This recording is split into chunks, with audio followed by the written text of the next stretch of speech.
Bismillahirrahmanirrahim. Assalamualaikum warahmatullahi wabarakatuh. Alhamdulillahilladzi arsala rasulahu bil huda wa dinil haq yudhhirahu 'ala dini kulli wa kafa billahi syahida. Asyhadu an la ilaha illallah wahdahu la syarika lahu wa asyhadu anna Muhammadan abduhu wa rasuluh. Alhamdulillah, pada kesempatan hari ini kita masih diberikan nikmat sehat, umur, juga kesempatan sehingga bisa menghadiri forum diskusi yang menarik. Ini sekaligus launching perdana lapak ngopi senja. Apa itu ngopi senja? Ini latar belakangnya saya kupas sedikit saja. Ngopi senja ini adalah ngobrol pintar seputar remaja. Insya Allah ini kedepannya akan membincangkan seputar permasalahan remaja ataupun hal-hal yang sedang hangat di kalangan remaja kita akan angkat. Kalau saat ini kita masih di Zoom ya, di virtual, secara virtual. Insya Allah kedepannya ketika sudah tatap muka kita akan membincangkan secara langsung apa saja, ngobrolin apa saja terkait remaja, mungkin akan lebih enak daripada di ruang Zoom seperti ini. Kali ini temanya cukup menarik, yakni antara cinta dan cita-cita. Dunia remaja akrab dengan dua hal ini, tidak bisa terlepaskan. Bahkan bukan hanya remaja, sebenarnya kalangan dewasa pun tidak terlepas dengan cinta. Nah, adapun kenapa mengangkat tema ini, ada 3 tujuan paling tidak. Yang pertama adalah mengikis kegalauan yang datang kepada para remaja ataupun bapak juga kadang masih diselimuti kegalauan, kerisauan, kegelisahan dan sejenisnya.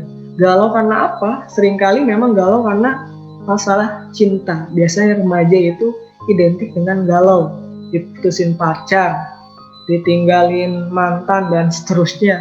Itu kan kemudian galau. Kalau untuk menghilangkan agak sulit, tapi paling tidak dengan adanya forum ini bisa mengikis kegalauan karena cinta. Ataupun galau karena apa? Galau khususnya untuk kelas 12, galau menentukan cita-cita seperti apa, mau kemana, mau ke kuliah, mau kerja, atau mau nikah. Ini kan galau. Nah, kita mudah-mudahan bisa ada pencerahan setelah diskusi pada kesempatan hari ini. Kemudian tujuan yang kedua adalah berani bercita-cita. Berani bercita-cita, jangan sampai ada bahasa, saya mau orang desa, saya mau orang kampung yang tidak mungkin akan menjadi orang sukses. Jangan ada bahasa seperti itu. Banyak orang yang sukses yang terlahir dari desa. Harus berani bercita-cita tinggi. Kemudian yang selanjutnya adalah menentukan skala prioritas. Antar cita-cita dan cinta ini mungkin mana yang harus didahulukan. Setiap orang punya pertimbangan yang berbeda dengan orang yang lain, sehingga satu persoalan akan berbeda, mana yang harus diprioritaskan, mana yang harus didahulukan. Itu tiap orang berbeda. Nah, itu beberapa tujuan yang mudah-mudahan bisa terjawab. Nah, saya tidak mengawali dengan definisi apa itu cinta,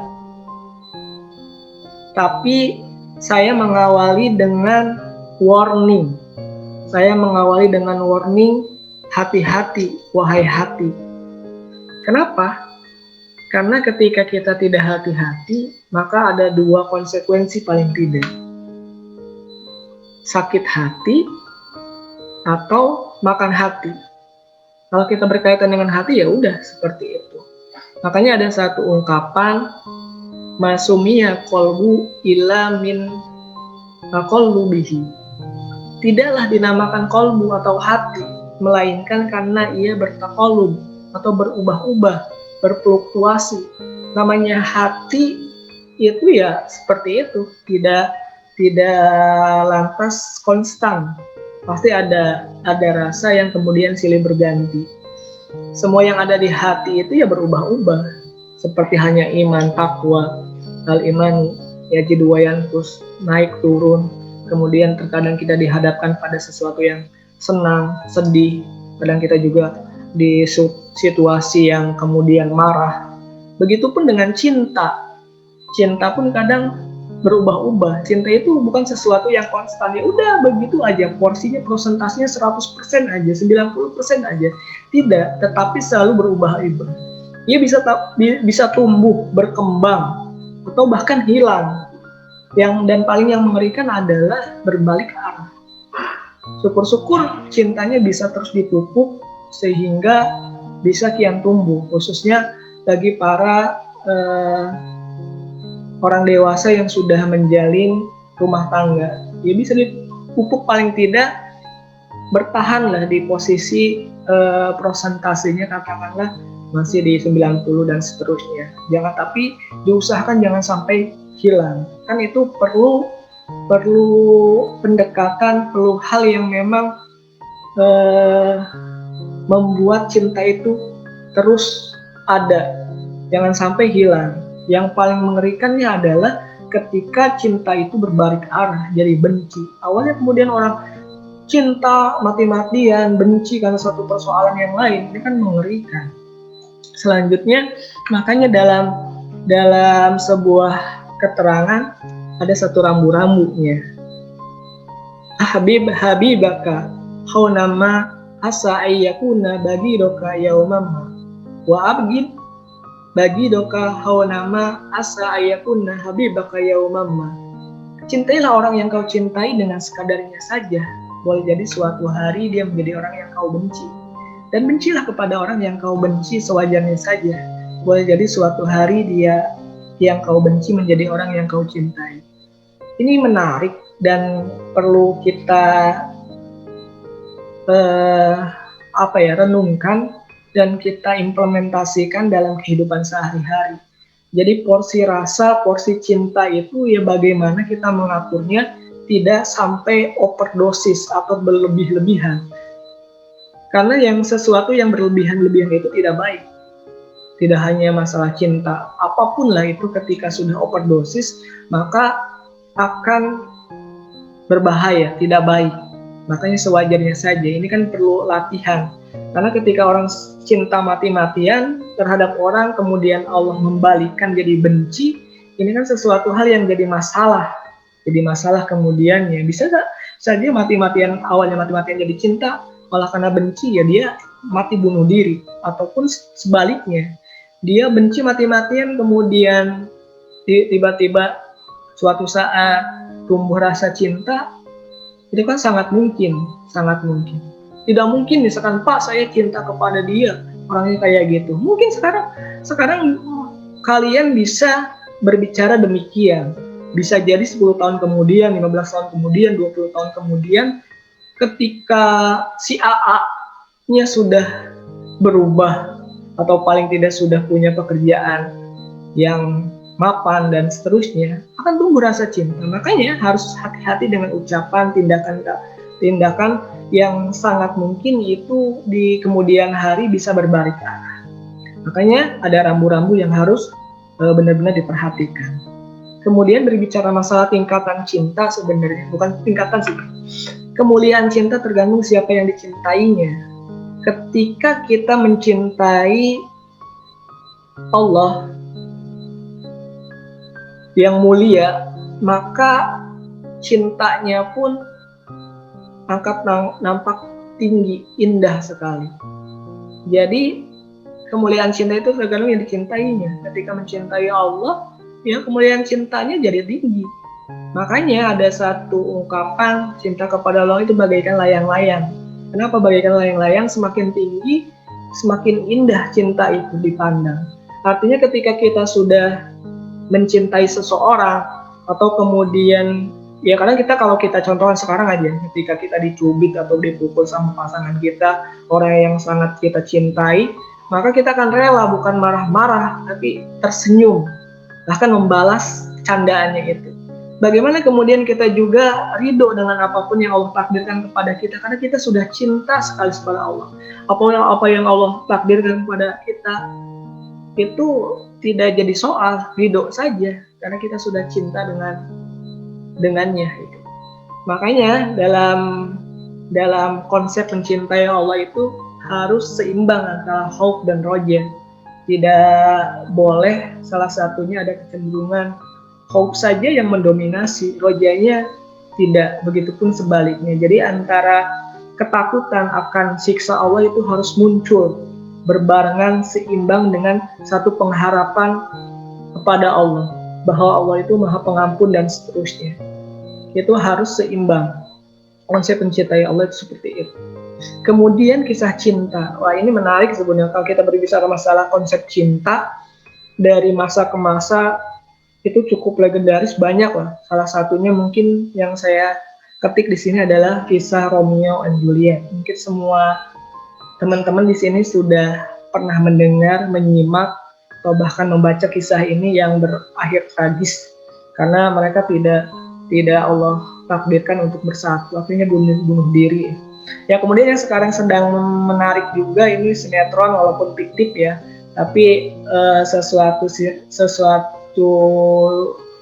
tayangan yang viral lah, ditonton oleh para ibu, para remaja, bahkan remaja juga, tentang kisahnya. Saya pun ketika mendengar perbincangan tentang menariknya sinetron ini, saya pun jadi bertanya-tanya, jadi penasaran. Ya kurang lebih saya nonton lah 5 episode dari sinetronnya itu tentang Mas Al dan Mbak Andin ini yang sangat viral. Ya ada sisi hal misalkan tentang kesabaran Mbak Andin, Mas Al, kekulan, kemudian cueknya tapi menarik, romantis, keluarga yang romantis dan seterusnya. Saya juga tidak terlalu mengikuti sih. Tapi yang ingin saya sampaikan di sini adalah tentang kisah Sayyidina Ali dan Fatimah. Ini menarik, tapi tidak akan terlalu mendetail.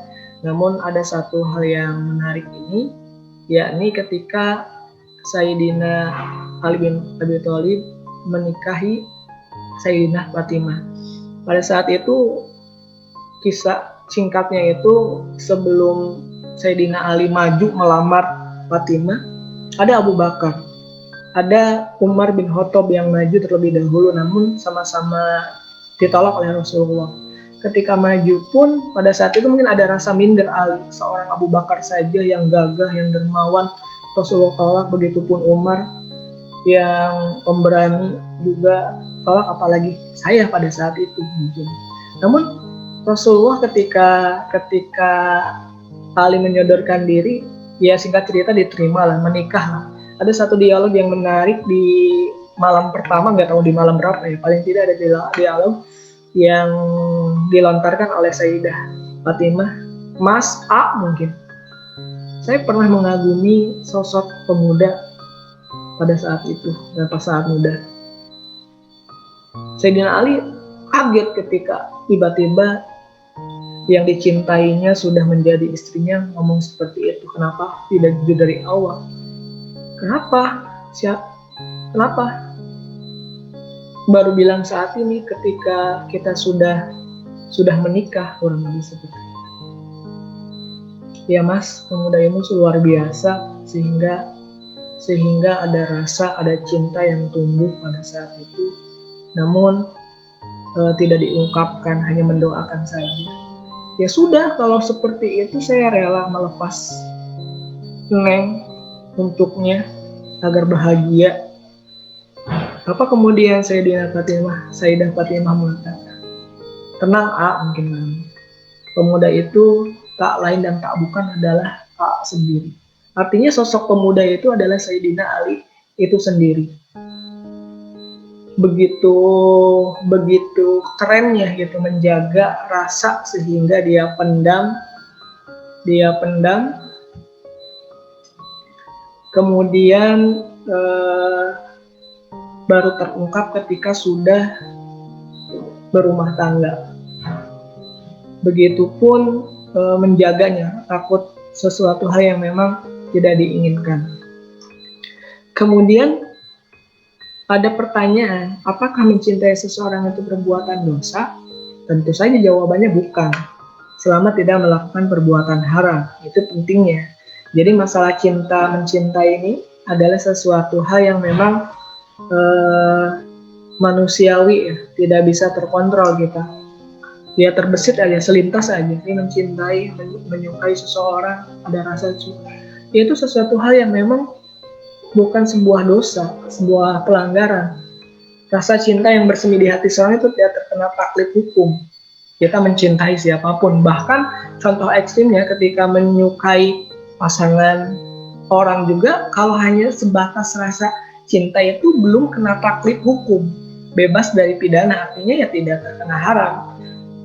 Lalu apa yang kemudian dihukumi haram itu ataupun kena hukuman itu? Yang dihukumi adalah aktivitas yang dilakukan seorang atas nama cinta itu sendiri.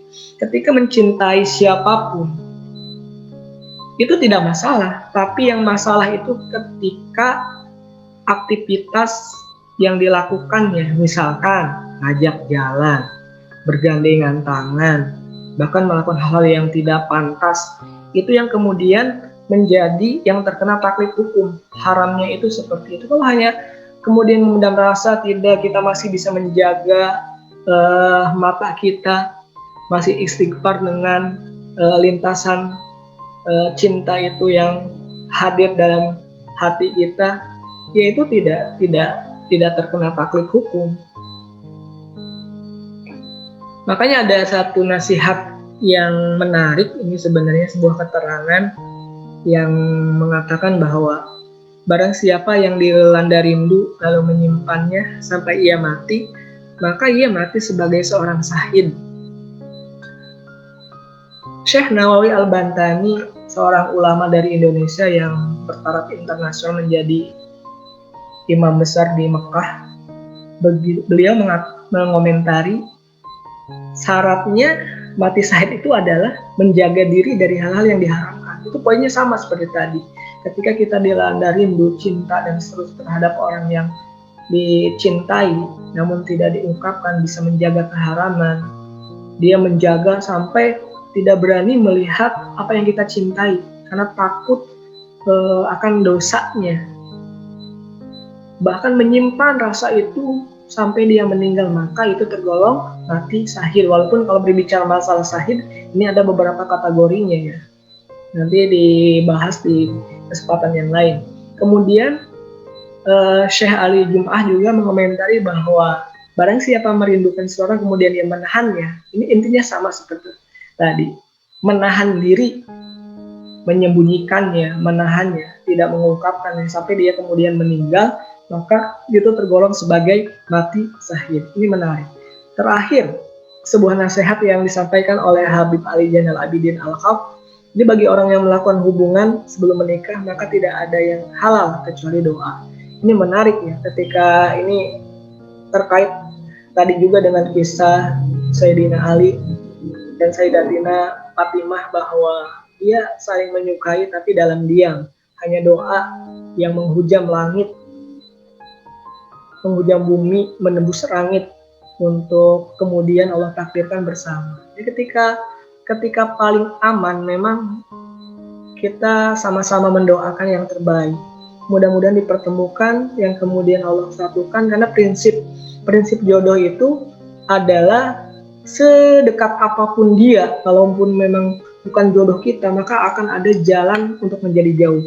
Begitupun sedekat apapun sudah menjalin hubungan sekian tahun, sudah jalan kemana-mana, kalau dia bukan jodoh kita, pasti ada jalan menjadi jauh. Itulah prinsip jodoh. Kemudian kita beralih ke cita-cita. Ada satu ungkapan motivasi yang populer, ini tidak lengkap sebenarnya, tapi yang berbunyi bahwa gantungkanlah cita-citamu setinggi langit. Jadi jangan takut, jangan kemudian kita rendah diri karena misalkan orang desa, keluarganya biasa saja, akhirnya dia tidak berani bercita-cita tinggi. Jangan seperti itu. Kalian berhak untuk sukses seperti halnya orang-orang kota. Orang-orang desa seperti kita pun punya hak yang sama.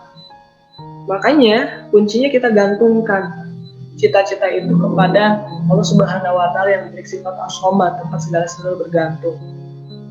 Tentu pertanyaannya, Bapak ingin nanya sebenarnya ke teman-teman semua, apa sih cita-citanya? Apa sih cita-citamu? Tentu setiap orang memiliki cita-cita yang beragam. Bahkan boleh jadi berubah-ubah dari jenjang pendidikan sekolah dasar, kemudian sekolah menengah sampai perguruan tinggi. Mudah-mudahan nanti akan ada yang seperti itu yang berubah. Kemudian yang pentingnya adalah kemudian untuk mencapai cita-cita tersebut apa yang dilakukan oleh kalian? Apakah hanya berdiam diri, udahlah saya pasrah saja, atau kemudian ya sekolah tapi memang hanya sekedarnya saja, tugas sekedar mengumpulkan, bahkan tidak mengumpulkan tugas sama sekali. Gimana mau mencapai cita-cita, udah saya mah udahlah, udah pasrah. Nah itu yang keliru. Yang benar itu adalah untuk menggapai satu cita-cita itu adalah adanya ikhtiar, rencana terlebih dahulu. Apa sih punya rencana apa? Kemudian tentu ikhtiar serta doa yang maksimal. Baru kemudian tawakal, itu pangkalnya. Jadi setelah kita melaksanakan ikhtiarnya, usahanya, kemudian doa, baru endingnya itu adalah tawakal. Masalah nanti cita-cita tergapai atau tidak, ya kita minta yang terbaik aja. Paling tidak ada motivasi, harapan yang timbul dalam diri kita. Itu ya. Kemudian ada satu pepatah yang populer juga, yakni anjing menggonggol kapilah berlari. Ini juga penting untuk para siswa yang memiliki cita-cita tinggi. Jangan kemudian malah jadi pujian orang, malah membuat dia leha-leha. Saya sudah banyak yang memuji, akhirnya dia terlena dengan pujian itu sehingga ikhtiarnya pun ya semaunya. Kemudian dia juga tumbang, jangan sampai tumbang karena hinaan atau cacian. Wah, kamu mah tidak layak untuk masuk perguruan tinggi ataupun kerja di PT tersebut, tidak layak kamu jadi manajer ataupun yang lainnya, tidak pantas kamu jadi dokter ataupun yang lainnya. Maka jangan hiraukan itu, udah kita tutup aja telinga kita terus melangkah tanpa menghiraukan ocehan-ocehan yang kemudian bisa menghambat apa yang kemudian dicita-citakan. Juga jangan berhenti melangkah, karena hambatan tadi kan, salah satu hambatannya itu ocehan orang-orang, omongan orang-orang, kemudian hal-hal yang lainnya kita hadapi. Rintangan hambatan yang menerjang itu sunatullah, pasti ada ujiannya. Cuma pertanyaannya, apakah kemudian kita bisa lolos terhadap hambatan, rintangan itu, ujian itu? Jika lolos ya kita tinggal mulus, tinggal kemudian memasuki pintu kesuksesan insya Allah. Nah, terakhir mungkin biar nanti di ruang diskusinya lebih lama, ada satu kalimat yang menarik untuk sama-sama kita renungkan. Dua kalimat ini saya dengar dari seorang kawan, bahwa cita-cita dan cinta itu bagi dua jalan yang berbeda yang tidak bisa ditempuh secara bersamaan. Kemudian ada juga yang mengatakan bahwa cita-cita dan cinta itu bagaikan sepasang sepatu yang berjalan beriringan, tidak saling meninggalkan. Ini sesuatu hal ini, ungkapan ini sah-sah saja mau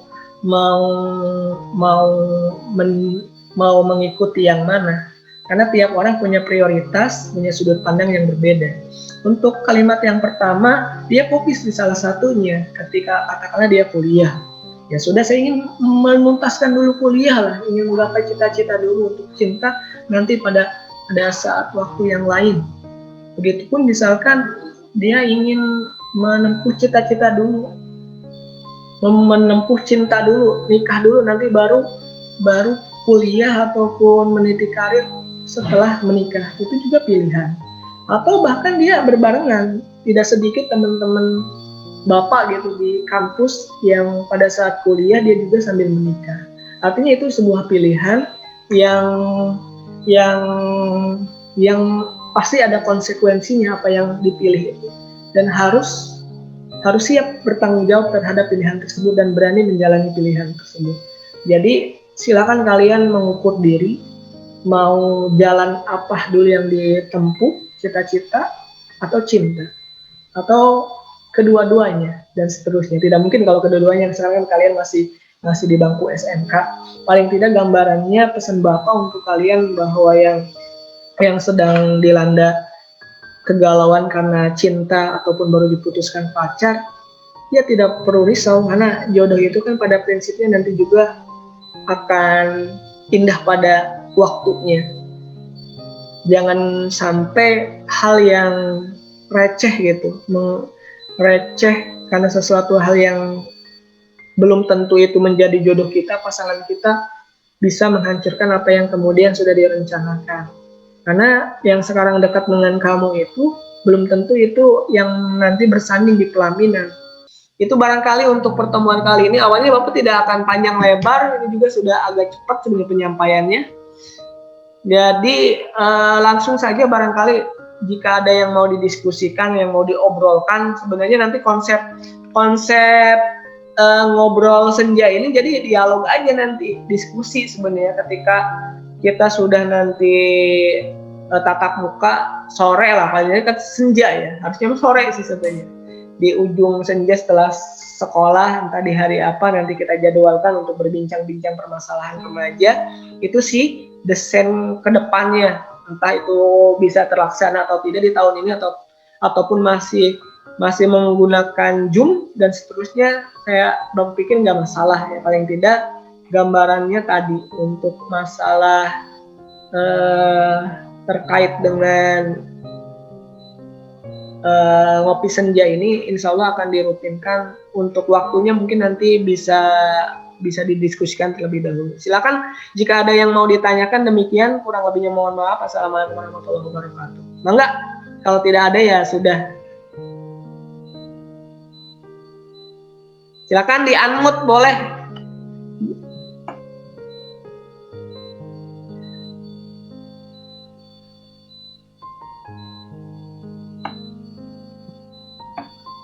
Silakan mau bertanya. Kalau tidak ada, Lala, tanya apa? Mana Lala tuh? Lala, tanya nggak Lala? Assalamualaikum Bapak. Iya, Sri, mangga. Tari. Ya, perkenalkan nama saya Sri Lestari dari kelas 11 RPL. Saya mau izin bertanya Pak. Mangga.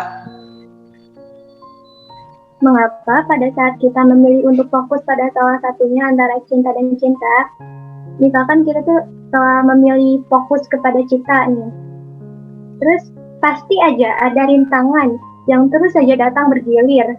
Nah, bagaimana caranya sikap kita tuh dalam menghadapi rintangan tersebut, Pak, agar tidak terjerumus akan oleh cinta gitu, Pak. Jadi tetap fokus pada satu tujuan. Terima kasih. Terima kasih, pertanyaannya bagus sekali. Ada lagi yang mau ditanyakan atau dijawab dulu? Biar Jawab dulu.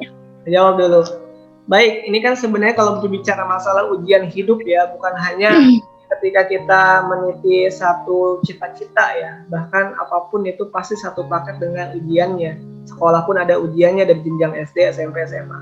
Begitupun ketika kita katakanlah sedang meniti satu jalan yang namanya cita ya, ketika sedang fokus terhadap meniti karir tentang cita-cita, ada saja ujiannya. Ya ujiannya tuh bisa macam-macam, Sri. Bisa tadi datang si AA sedang menyatakan cinta, Neng, bogoh kan Neng, dan seterusnya. Itu kan sebuah ujian. Kembali lagi ketika kita menyikapinya mau seperti apa. Ya tadi kan pilihannya itu sebenarnya mau digapai, mau dijalani dua-duanya, atau misalkan mau fokus ke salah satu. Itu saja dulu, mau fokus ke salah satu ataupun mau dijalani keduanya. Kembali lagi kepada masing-masing pribadi yang bisa mengukurnya. Ada yang kemudian dia bisa menjalani keduanya, akhirnya apa yang dicita-citakan pun bisa digapai. Ada juga yang kemudian dengan menjalani keduanya bahkan merusak apa yang kemudian dicita-citakan, jadi menghambat, bahkan bukan hanya menghambat, jadi dia menjadi satu bukan motivator ya. Kadang sering kali saya membangun cinta itu biar nanti ada motivasi. Bapak sering dapat curhatan begini, memang awalnya wah iya saya jadi semangat di sekolah nih. Wah jadi semakin apa ya, semakin termotivasi untuk menggapai cita-citanya. Tapi seringkali itu hanya di awal. Akhirnya itu ketika ada permasalahan ketika dalam hubungan itu, bahkan sebaliknya bukan motivasi, malah dia jadi semakin apa ya, malas melakukan apapun lah. Namanya juga ketika mencintai artinya dikecewakan, apalagi ketika misalkan diputuskan, apalagi kemudian ketahuan selingkuh itu si A-nya dan si Nengnya misalkan ataupun yang lainnya, itu kan kemudian cukup menyayat hati. Nah, ketika cukup menyayat hati itu kan imbasnya apa yang kemudian sedang ditempuh itu, cita-cita itu apa ya, sedikit menjadi terhambat lah. Akhirnya sulit untuk sampai kepada cita-cita itu. Tapi kembali lagi ke Sri yang bisa mengukur apakah yang kemudian sekarang itu menjadi penghambat atau masih aman sebagai motivasi. Tapi sejauh ini bukan kesimpulan ya dari beberapa anak-anak yang curhat itu ya gitu, awalnya motivasi tapi ternyata ya bukan motivasi, bahkan jadi penghambat. Akhirnya seperti itu. Itu sementara Mangga bisa diperdalam lagi Sri, diskusi aja, ngobrol aja.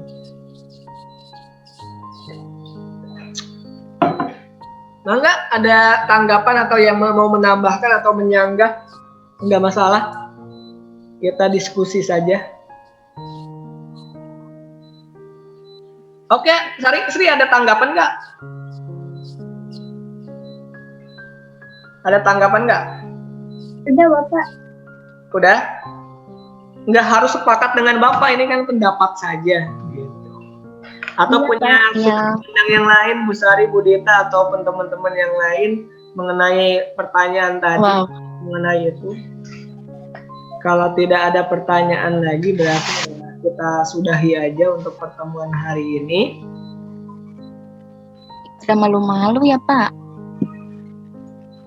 Oke, nggak apa-apa. Pasti banyak ini. Sebagai perdana saja ya ngopi senja ini.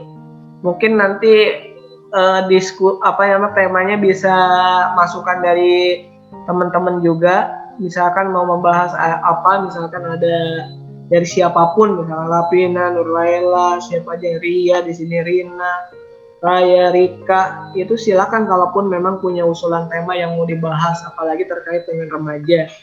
Jadi perlu Bapak sampaikan lagi, ini salah satu ruang diskusi, ruang ngobrol santai lah nanti ke depannya. Bisa, kalau ini sebagai pembuka saja sih, nggak dadak juga Bapak ngangkat tema ini dan kemarin kepikiran saja, karena suruh menyampaikan ini, kemarin disuruh menyampaikan mengisi tentang ini, ya sudah Bapak angkat ini saja. Ya paling tidak banyak kekurangannya apa yang Bapak sampaikan tadi, tapi mudah-mudahan poinnya yang Bapak pesankan kepada teman-teman adalah ya tadi ketika masalah cinta, karena cinta ini kan sesuatu hal yang memang bisa datang ke siapapun dan kapanpun bisa hadir gitu. Karena sulit, karena masalah urusan hati ini sulit diterka-terka lah.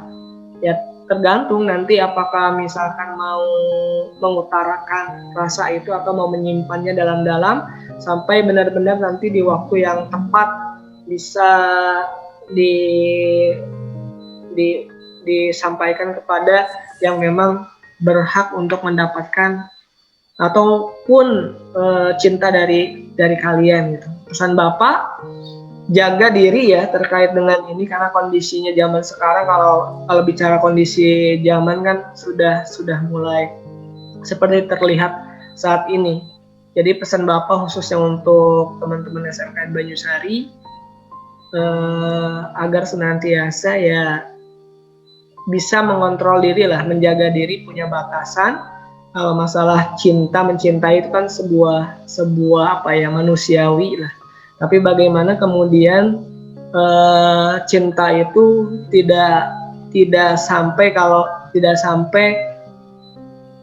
merusak apa yang kemudian dicita-citakan. Tidak sedikit orang terhenti pendidikannya karena salah mengambil jalur cintanya. Tidak sedikit juga orang yang kemudian bercita-cita tinggi akhirnya terhenti karena salah menyikapi cinta dan seterusnya. Cukup? Kalau ada pertanyaan lagi ya sudah, kalau untuk pertemuan hari ini itu saja yang bisa Bapak sampaikan. Mudah-mudahan ada manfaatnya. Wabillahi taufiq wal hidayah. Wassalamualaikum warahmatullahi wabarakatuh.